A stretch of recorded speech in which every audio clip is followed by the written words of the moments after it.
de volta e eu abri o programa de hoje com um trechinho de Carinhoso do Pixinguinha, né, que eu adoro. E agora recebo no nosso Espaço Gourmet um chefe que também coloca o romantismo em primeiro lugar. Ele é apaixonado pela exuberância das artes culinárias e admira o requinte de um bom jantar a dois. Então, convide a sua bonitinha que está do seu lado, bonitão, porque tudo que é feito com amor merece ser celebrado. E assim será a partir de agora. Estou recebendo o chefe Valdir Nunes. Obrigado por ter vindo, Valdir. Você está bom, meu velho? Com certeza. Valdir, você tem experiência de 20 anos de estrada na cozinha. Atualmente assina com maestria um cardápio que conta com delícias portuguesas, que eu adoro a gastronomia portuguesa. E daqui a pouco o bacalhau vai ser a pedido número 1 para a Páscoa. Você sabe que na Páscoa, nossa, quem importa bacalhau, o riator. Olha o tamanho do lombo. Esse aqui é um 810. Esse é um 810. Olha o tamanho do lombo. Meu Deus do céu. Bom, como é que as pessoas podem escolher um bom bacalhau? Quer dizer, não precisa ser um 810 desse, que é uma fortuna, né? Bom, o bacalhau a gente define por espécies, né? Nós temos o Gados Morro é o campeão. Que é o top, que é esse o bacalhau, um exemplar do Gados Morro. Tem o Macrocéfalos, que também é muito apreciado pelo público brasileiro por ser a carne bem branquinha. Mas o top mesmo é o Gados Morro. Eu costumo assim, o pessoal quando vai escolher, às vezes mercado, isso, eles cortam um bacalhau. Então sempre procure escolher a parte do lombo, que é a parte nobre. Tá. Porque o pessoal costuma cortar a parte da barriga, outra parte da asa, mas a parte nobre do bacalhau está no lombo. Ver a cor, né? Tem que prestar muita atenção na cor, a coloração. Se ele estiver meio avermelhado, porque está oxidando. Então a gente pegar sempre bem branquinho. Como esse que está aí. Isso. Esse é um bacalhau já dessalgado. Porque na verdade, você sabe, dessalgado já, como é que você faz? Eu boto na água gelada e dentro da geladeira, troco água, é isso que você faz também? É esse mesmo processo. Tá bom. Trocar mais ou menos umas 4 vezes ao dia, entendeu? Água e gelo, ainda coloca. Bota o gelo também, bota o gelo. Agora, eu não posso deixar muito tempo não, Valdir, porque aí também fica sem graça, porque se tirar todo o sal do bacalhau, ele fica um terror. Perde, exatamente. Nós no restaurante salgamos em grande quantidade. Eu faço o teste mesmo, vou, arranco um pedacinho e experimento. Bem-vindo ao clube, eu faço igual. Pensei que era eu sozinho. Não. Bom, e na verdade, diante dessa vasta experiência, estudos, que eu sei que você é um estudioso da gastronomia, há algum segredo de como você... A história do azeite com bacalhau, isso aí, tem um modo de preparo para o bacalhau perfeito com o azeite? O azeite a gente tem que saber trabalhar com ele, porque se ele exceder a temperatura de 60 graus, se transforma em gordura grassa, faz mal para o organismo, perde as propriedades. Mas mesmo quando você vai selar, por exemplo, você vai fazer, vamos selar um salmão, ancute. Você bota aquilo trincando aquele azeite, dá, pá, e tira, mesmo assim? Mesmo assim, eu não costumo usar muito o azeite nesse tipo de cocção. Eu costumo usar um óleo que aguenta um pouco a temperatura, um óleo de girassol, um outro tipo de óleo. O azeite mesmo, assim, trabalhar em baixa temperatura, que nem no caso do bacalhau, a nossa casa tem a proposta de fazer o bacalhau na brasa. É sensacional. Mas aí tem que ser lombo mesmo. Aí a gente faz ele na brasa, na grelha, aí a gente acaba acrescentando azeite, regando com azeite. E a gente trabalha muito no método de confitar. Bom, confia é outra coisa, né? Daí a gente coisa. Trabalha com azeite, bastante azeite, temperatura, controlando a temperatura, o bacalhau fica tenro, saboroso, absorve todo o sabor do azeite. Dá uma olhada. Olha que coisa mais bonitinha no vídeo, hein? Agora, parece que o bacalhau que você vai fazer hoje é o must do teu restaurante, né? Isso, na verdade é o carro-chefe da tua cozinha, né? Exatamente, é o carro-chefe da nossa cozinha. Qual é o nome dele? É o bacalhau Dom Pato. Que foi uma homenagem Ele é colorido, hein? É um bacalhau com legumes, batatas aos murros, cebola, pimentão, páprica, leva um pouco de páprica doce na cebola, alhos laminados, chips, e não pode faltar a azeitona portuguesa, né? Claro, e o capuchinho vai junto, né? E sim, essa é a capuchinha. Eu gosto, adoro.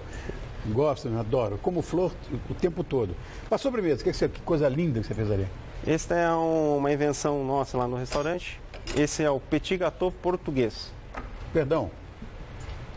Como é que é o petit gâteau português? Nós temos uma rabanada servida quente com sorvete de creme, amêndoas laminadas e uma redução de vinho do Porto. Estamos perdidos. Não se faz. Estamos perdidos. Eu queria só agradecer a você mais uma vez, Valdir, pelo carinho de ter estado conosco aqui.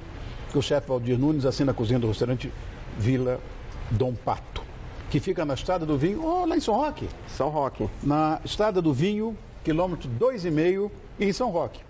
Telefone 4711-3001. 4711-3001.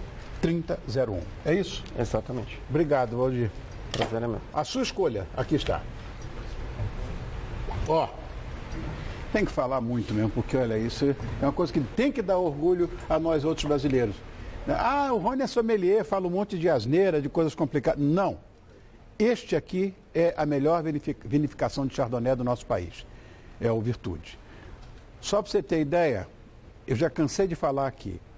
A Chardonnay, que é a grande branca da Borgonha, se aclimatou impecavelmente no Novo Mundo. Ou seja, o terroir do Novo Mundo é ideal para Chardonnay. Quando eu falo Novo Mundo, estou falando Austrália, Nova Zelândia, América do Sul. Nós somos América do Sul, nós somos Novo Mundo. Então, se você não vai tomar um Corton Charlemagne, um Montrachet, uma coisa dessa assim importante da Borgonha, e custa o preço de um carro, aqui está a minha sugestão. É impecável, estou falando sério. É o Salton Virtude. Maravilhoso, um Chardonnay de primeira grandeza, elegantíssimo. Aliás, como você deve ser, apreciando com moderação. Combinado? Muito bem. Agora, a gastronomia nos faz viajar por lugares diferentes, desconhecidos e quase sempre repletos de surpresas, eu diria muito saborosos. E é mesmo um passaporte maravilhoso para as nossas experiências. Falando nisso, agora você vai poder explorar um bocado das delícias turísticas do estado de São Paulo, que além da gastronomia, garante idas e vindas em cenários únicos e a preços sedutores nestes tempos de crise. Socorro! Quem nos guia nessa viagem de muitas descobertas é o secretário de Turismo do nosso estado, Roberto Lucena. Obrigado por ter vindo, querido. Rony Von, que satisfação. Obrigado. Tamo junto. Obrigado. Estar com você. Muito obrigado. Um presente para mim. Que eu amo São Paulo. Sou o carioca mais apaixonado por São Paulo que existe. Aqui é minha casa. São Paulo é o único, presta atenção no que eu vou dizer, é o único estado com políticas públicas definidas para o turismo. E nós temos aqui 210 municípios que são indutores nesse setor, né? Quais são os locais mais procurados? Tem um monte de coisa, né? E aqueles pouco conhecidos que, pela sua experiência, devem ser conhecidos agora. Olha, São Paulo tem realmente uma política de investimento, de fomento para o desenvolvimento do turismo. Nos últimos 5 anos, um volume importante, cerca de 1 bilhão e 200 milhões de reais, foram investidos pelo governo do estado de São Paulo para oferecer aos municípios paulistas a condição de se prepararem melhor e aperfeiçoarem a sua infraestrutura para receberem o turista. Agora, nós temos aqui, por exemplo, a capital de São Paulo, que recebe 15 milhões de turistas a cada ano. Não, eu desconhecia esse número. Não, é impressionante. 15 milhões de turistas a cada ano. Nós temos, desses 15 milhões, uma grande parte desses turistas da capital vem para cá para o turismo de negócios. Mas São Paulo não é só turismo de negócios. Claro. Nós temos, por exemplo, a Baixada Santista, que recebe mais de 20 milhões de turistas, de visitantes por ano. Nós temos Aparecida, o turismo religioso, que recebe mais de 12 milhões de pessoas a cada ano. Então, São Paulo, cada vez mais tem fortalecido o seu turismo e tem reconhecido o valor, a importância dessa cadeia produtiva transversal que gera emprego, que gera renda e que promove a felicidade e o bem-estar das pessoas. Eu não sei se é mito, se é verdade, mas diz que a cidade de São Paulo já está chegando no número de turistas que vão ao Rio de Janeiro. Na verdade, Rony Von, São Paulo, capital, é o primeiro destino do país. ele é o maior polo receptor de turistas do Brasil e o primeiro polo emissor de turistas do Brasil. E o segundo maior polo não é o Rio de Janeiro, é o interior do estado de São Paulo. É o segundo maior polo emissor de turistas e o segundo maior polo receptor de turistas do Brasil. Inacreditável, que coisa, estou tomando uma aula. Mas há uma diversidade de segmentos também, né? Falando no turismo religioso, falando no turismo de negócio. Agora, e a infraestrutura do estado de São Paulo? Então, essa é a beleza de São Paulo, porque São Paulo não é monotemático em relação ao turismo. Nós temos estados irmãos que são uma verdadeira maravilha, são encanto. Agora são estados monotemáticos, por exemplo, sol e mar. Agora São Paulo, quando se fala de sol e mar, São Paulo tem 622 quilômetros de praia. É o terceiro estado do Brasil em dimensão, em tamanho de praia, em tamanho de costa. Mas São Paulo tem, por exemplo, o apelo, o charme da montanha, exemplo de Campos do Jordão, dezenas de cidades com esse apelo, com esse charme da montanha. São Paulo tem, por exemplo, o turismo cultural, o turismo gastronômico, que estamos falando aqui. Isso é forte. Eu acho que, estou vendo tudo, mar, olha que coisa mais linda. Isso aqui é São Paulo, ali deve ser litoral norte, com toda certeza, olha aqui. Sim. Coisa mais linda. E você, Rony? Aí Campos, é porque a gente está sempre lá também na montanha. Eu passo sempre meu aniversário lá em Campos. E você o governador passa comigo. Sim. Aliás, ele lhe manda um abraço, ele quer muito bem. E não Geraldo, apenas onde é que ele. você está, querido? Um beijo, governador. Viu? Fica com Deus. Obrigado pelo teu carinho, sempre. Tamo junto. Ele mandou um abraço. Obrigado. E, Rony, quando você falava da infraestrutura de São Paulo, na verdade, ele é campeão em infraestrutura. Nós temos aqui o maior aeroporto da América Latina, a maior porta de entrada no país, que fica em Guarulhos. Nós temos o segundo maior, que é Viracopos, em Campinas. Nós temos o segundo maior aeroporto em fluxo de passageiros domésticos, que é Congonhas. Nós temos o maior porto da América Latina em Santos. E se falarmos das estradas e rodovias, as melhores do Brasil. As eleitas 20 melhores rodovias do Brasil, 18 estão aqui no estado de São Paulo. Nós estamos falando de gastronomia. O que a gente pode destacar de turismo gastronômico? Porque São Paulo, a cidade de São Paulo, tem tudo. Vou querer uma comida da Indonésia. Tem. Encontra. Eu quero de não sei. Tem tudo. Mas não é só São Paulo, né? O estado de São Paulo é o centro gastronômico da América do Sul. E o interior de São Paulo, para nós nem falarmos na capital com a sua riqueza, a sua diversidade, o interior com a sua comida caipira, com seus pratos caipiras, o interior é de uma riqueza extraordinária. E aí vale a pena lembrarmos, por exemplo, de Campinas, Joaquim Egídio. Conheço bem Joaquim Egídio. Não é? Que é maravilhoso. Vale a pena lembrar de Jundiaí, aquela região maravilhosa, tradicionalmente com uma cultura italiana, uma cultura europeia muito forte. O próprio roteiro da uva e do vinho na região de São Roque, que é um dos roteiros mais charmosos, turísticos que nós temos no estado de São Paulo e no país. Na verdade, a gente sabe, por exemplo, eu que sou apaixonado pelo interior de São Paulo, eu raramente vi um estrangeiro no interior. Mas parece que essa história está mudando agora, né? Nós temos 42 milhões de turistas que circulam, que andam pelo estado de São Paulo a cada ano. Desses 42 milhões, pouco mais de 2 milhões e meio são turistas estrangeiros. O Brasil recebe 6 milhões de turistas estrangeiros a cada ano. Pouco mais de um terço vem para o estado de São Paulo. Agora, nós vivemos uma janela de oportunidades incrível, que deve ser bem aproveitada, e o estado de São Paulo está fazendo o seu papel, fazendo a lição de casa. Quando nós temos um dólar disparado com mais de R$4, Deus me livre, ficou muito barato para o estrangeiro vir fazer turismo no Brasil. Sem dúvida.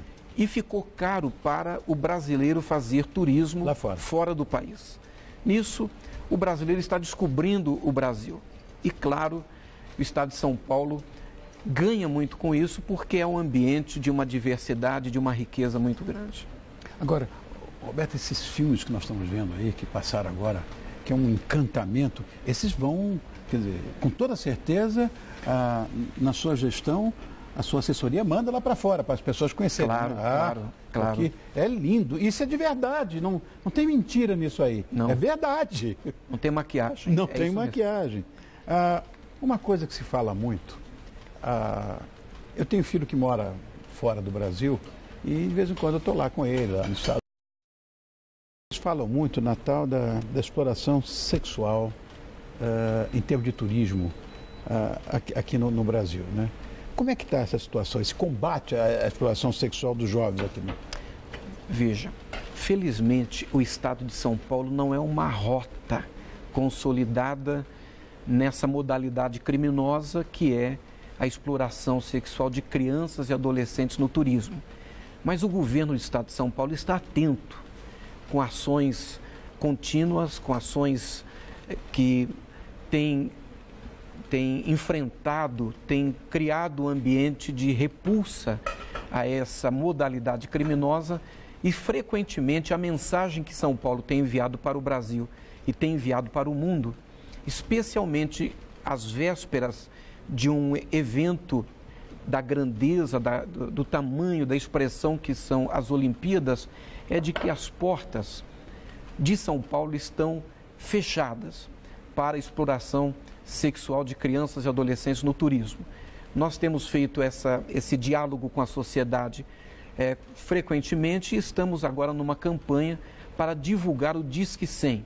Então, a nossa polícia está atenta nos aeroportos, nos portos, nas rodovias, nas estradas do nosso estado, mas é importante nós cada vez mais engajarmos a sociedade, entendendo que é papel e responsabilidade de todos nós protegermos e cuidarmos das crianças e dos adolescentes do nosso estado. Então, a mensagem que nós estamos mandando para o Brasil e para o mundo é que aqui no estado de São Paulo as portas estão fechadas para a exploração sexual de crianças e adolescentes, essa prática, essa modalidade criminosa que nós refutamos e, se Deus quiser, São Paulo não se tornará uma rota para essa modalidade de crime. Bom, as portas estão fechadas para esse tipo de turismo, mas a minha pergunta, vão ficar abertas para o pessoal que vem para a Olimpíada lá no Rio?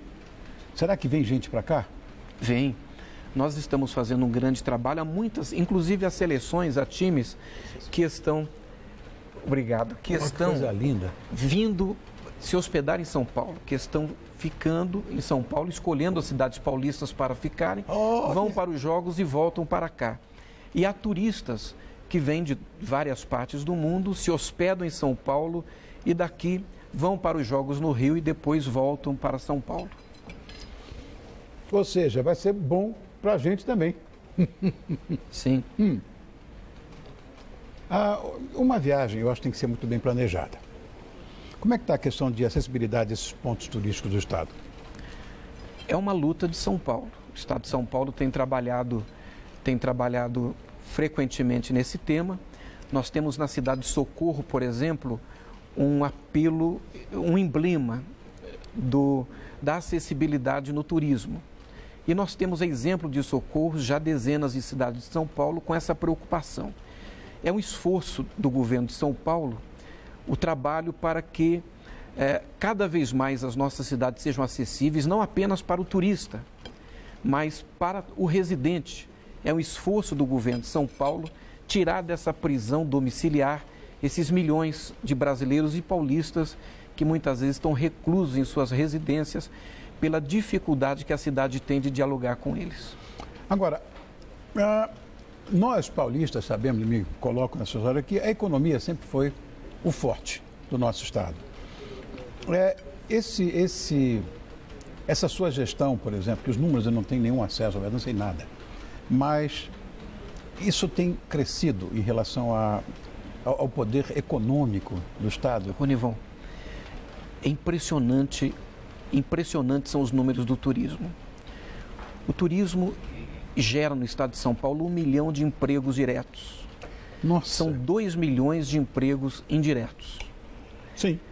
9,76% do PIB de São Paulo é a economia do turismo. O quê? É impressionante. Meu Deus do céu! E isso porque na economia do turismo nós não estamos considerando o quê?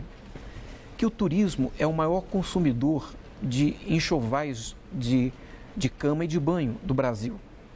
Que o turismo é o maior consumidor de frigobar do Brasil. São coisas que a gente não pensa, é verdade. É o maior consumidor de aparelhos de televisão do Brasil. Isso porque também nós não consideramos na economia do turismo a construção civil, os prédios, os hotéis, as pousadas e todos os seus afins. Então, o turismo, sem dúvida nenhuma, ele é uma força econômica que gera emprego, gera renda, é muito importante no estado de São Paulo e é um grande vetor para a retomada do crescimento econômico. Que aula tomamos hoje, hein? Que aula! Só me resta agradecer ao nosso secretário de Turismo, Roberto Lucena, pela sua presença. Agora, esse aqui é insuportável. Valdir, você arrebentou. Espetacular. Pode ter certeza. Muito obrigado. Eu que agradeço. Eu quero que venha mais vezes, não fica só nessa não, tá? Com certeza. Isso é um prazer. Bom, Roberto e Rony, filhos de Deus, pediriam agora a sua licença para esse jantar. E você vai esperar, porque a nossa viagem ainda não acabou. Próximo bloco tem um musical para você experimentar um pop, drum bass de primeira. E o seu lugar na primeira classe do Todo Seu está garantido. Me espera, a gente vai jantar, a gente precisa. A gente já volta já.